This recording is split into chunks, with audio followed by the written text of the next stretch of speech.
All right, so I've got 1.5 pounds of ground beef. This is the 85/15 lean ground beef from Costco. It is a pretty good deal money-wise, and it's a little leaner, so you don't have to drain off quite as much fat, but it's been browned and drained. And we're going to make homemade spaghetti sauce. So no need to buy it in a jar or can already done, when you can make it up yourself and create something that's your very own. So to this ground beef, and this will be enough, this would be enough for sure for, you know, a family. So typically I'll cook a big batch of the sauce, put half of it, you know, in the fridge to have with pasta for a night, and then a couple of nights of leftovers, and the other goes in the freezer, and then in a pinch we can always pop it out of the freezer into the microwave to have a quick supper. All we have to do is boil some noodles. So same as before, these are my standard seasonings. A little salt,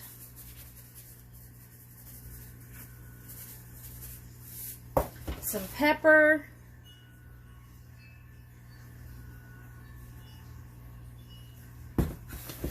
some garlic powder. Obviously this is an Italian dish, and I associate garlic flavor with Italian dishes.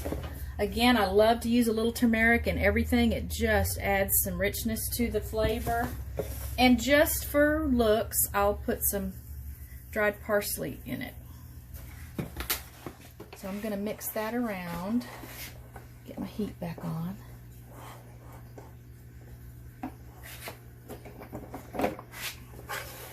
Mix this around. I've convinced myself that when I season the meat before I've added any liquids or sauces, that the seasonings stick to the meat. I don't know if that's true or not, but that's the way I like to do it. So I'll get this all mixed around, break up some more of the chunks.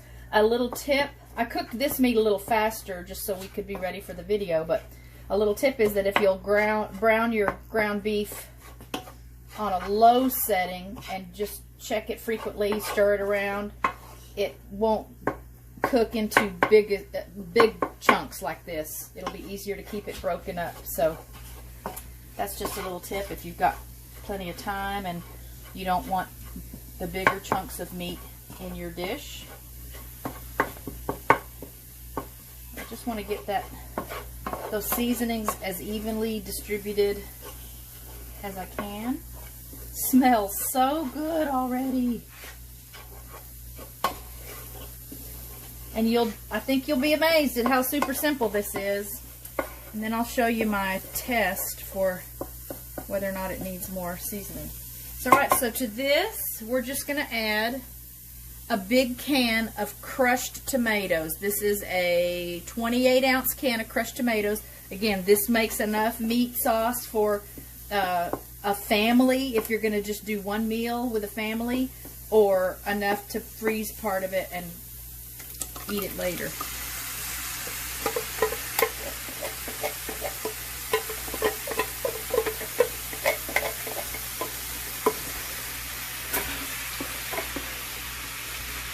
So easy. Get that all mixed around. Look how pretty that is. And y'all, it just smells so good. I'm a garlic fan, so anything that smells like garlic is a favorite of mine. This just smells so good. Again, we'll just get everything nicely coated and evenly distributed.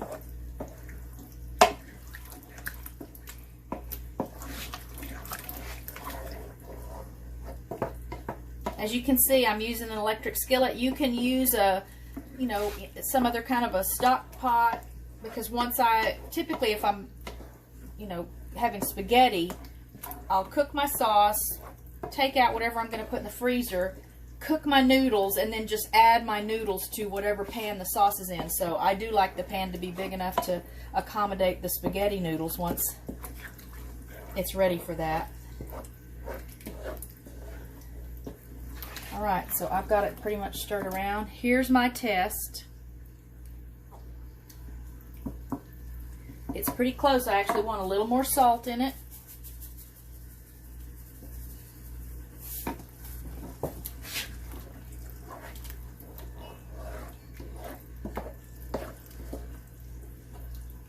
sure I'm not the only one that grew up learning how to season things that way.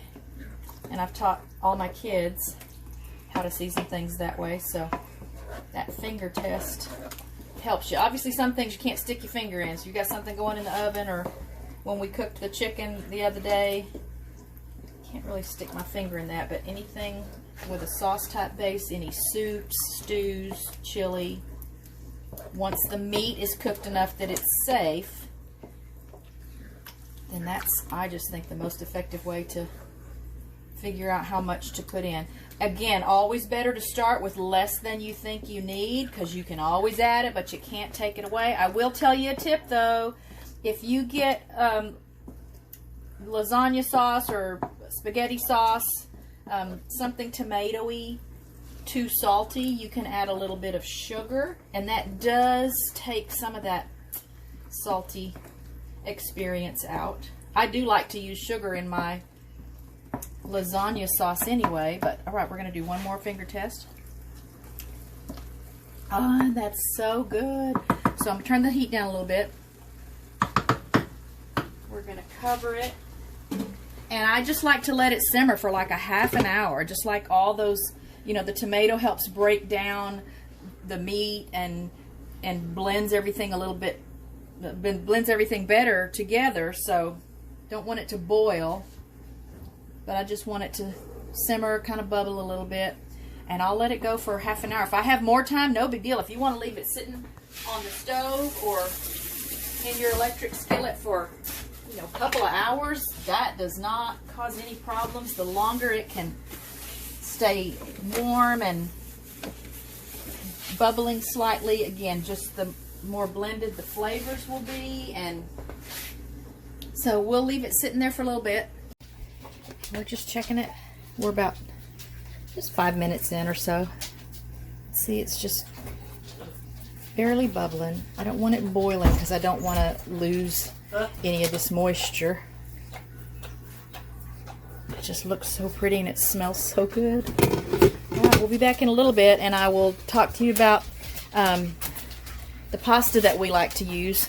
I know one school of thought is that putting olive oil in the water does not keep your noodles from sticking together, but it sure works for me. So in this little saucepan here, and it doesn't take a big pan really to cook a lot of noodles, I will put, you know, a teaspoon or so of olive oil.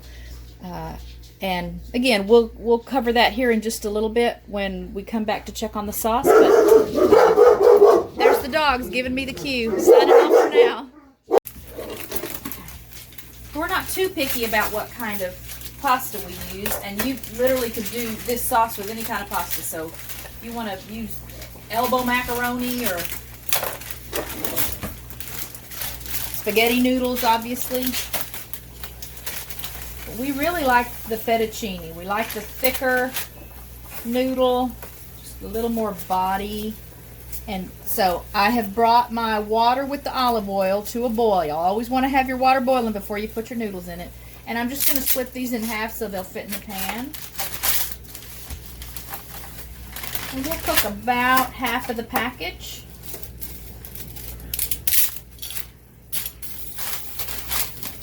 A couple more here. And then that package goes back in the pantry so that when we need a quick supper and we've got some sauce in the freezer,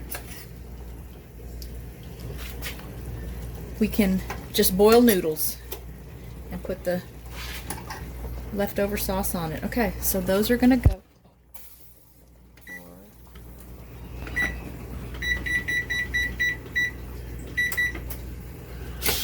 I'm gonna let them go about 9 minutes.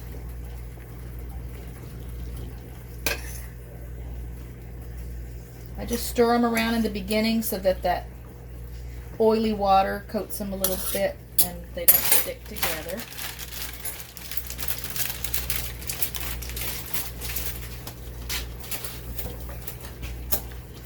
And while that's cooking, I'm going to get my cheesy garlic bread going. So I will buy a whole loaf of French bread. A lot of times you can find it on your grocery store's like day-old rack. I buy them when I see them there because they freeze beautifully. I usually will cut the loaf in half, put it in Ziploc bags, and then just pop it in the freezer. It doesn't take too long for it to thaw when you want to take it out to heat it. And this bread, I've told people before, I think I could just live off of this bread. So we're going to spread some real butter on each piece of the bread. Pause it. Okay, so just about buttered. You can use as much butter as you like. I like a lot of butter, but that's a personal preference thing. I like to line my pan with parchment paper because I use cheese and it just makes cleanup a little easier. So before we add the cheese, a little bit of salt, not a whole lot because it's salted butter and it is going to have cheese on it, but I'm telling you, this bread is a meal in itself. Some pepper.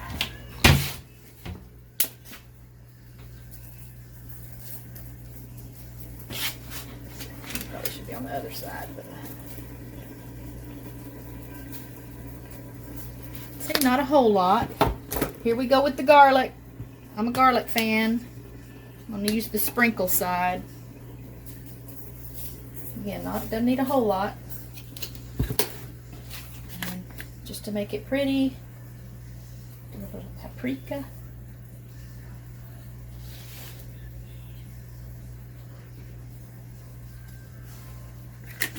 And then I will crush some dried parsley. It's the same dried parsley I used in the sauce.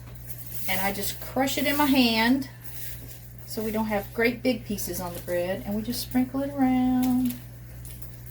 Just makes it look really pretty. It does give it some flavor, but it's more for the look.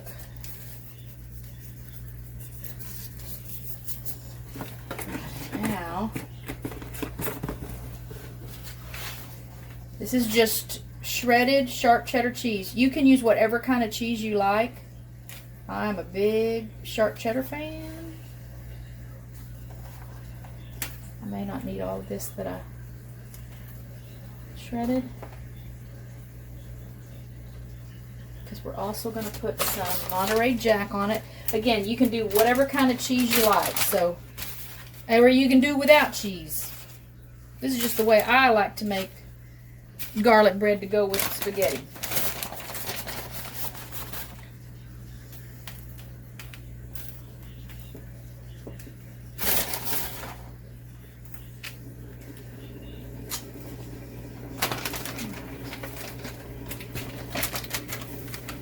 We're going to pop that in the oven. So see, while the noodles are cooking and the sauce is still simmering, I've got my oven at 375. Middle shelf of the oven. And it's going to go for about 8 to 10 minutes. Obviously, you want to check it. Some ovens cook a little differently. But we'll leave that going for a little while. Everything should finish up right around the same time. That's always my goal. It does take a lot of practice cooking to work out the logistics, though, of making everything finish up at the same time. So my noodles still have 3 minutes to go. Once they're finished, I'll set my timer for the bread. Obviously, I'll just add like another 6 minutes for the bread. Once the bread has gone for, 8 to 10 minutes at 375, I actually turn the stove onto the broil setting so that the heat comes from above and just helps get the top nice and crispy. And all right, so we'll be back again in just a minute. All right. I'm using my noodles. I do not rinse pasta.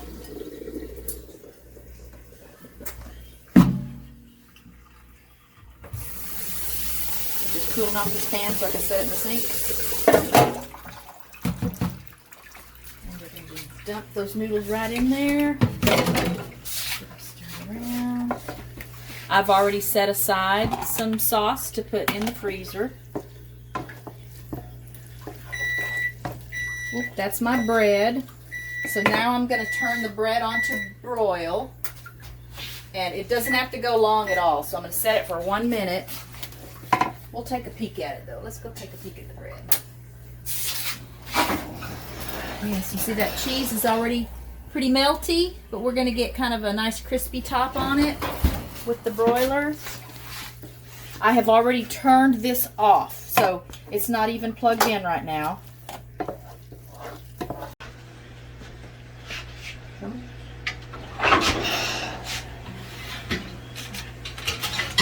Comes our bread.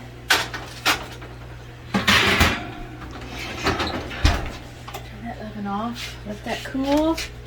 We've got our noodles mixed in with our sauce. Y'all, it smells so good. This just needs to cool a little while, obviously, before it can get put in the freezer. I'll just leave it sitting on the counter.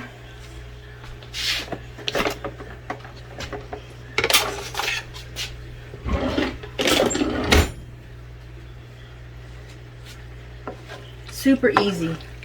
And you just make it your own with however many spices you like and however much of each spice.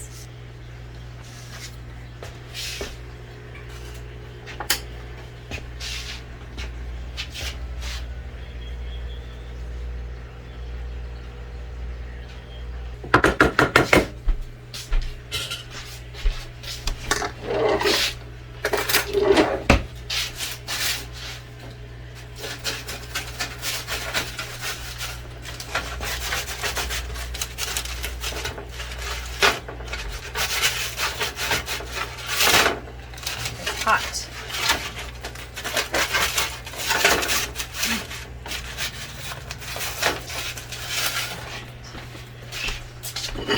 If you don't have one of these pasta servers, ooh, get you one. It just works so great, see, to pick up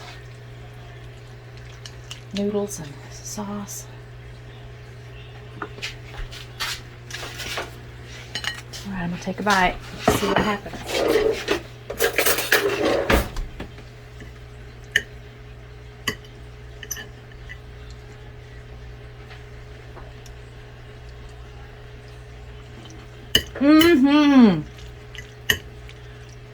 Okay, you need to put this on your to-do list. Oh, we'll try the bread. Hear it crunching? It's so good. All right, that's recipe number 2. I've already got some other ideas lined up for the next couple of videos. But let me know in the comments if you are enjoying these recipes. Thank you for watching.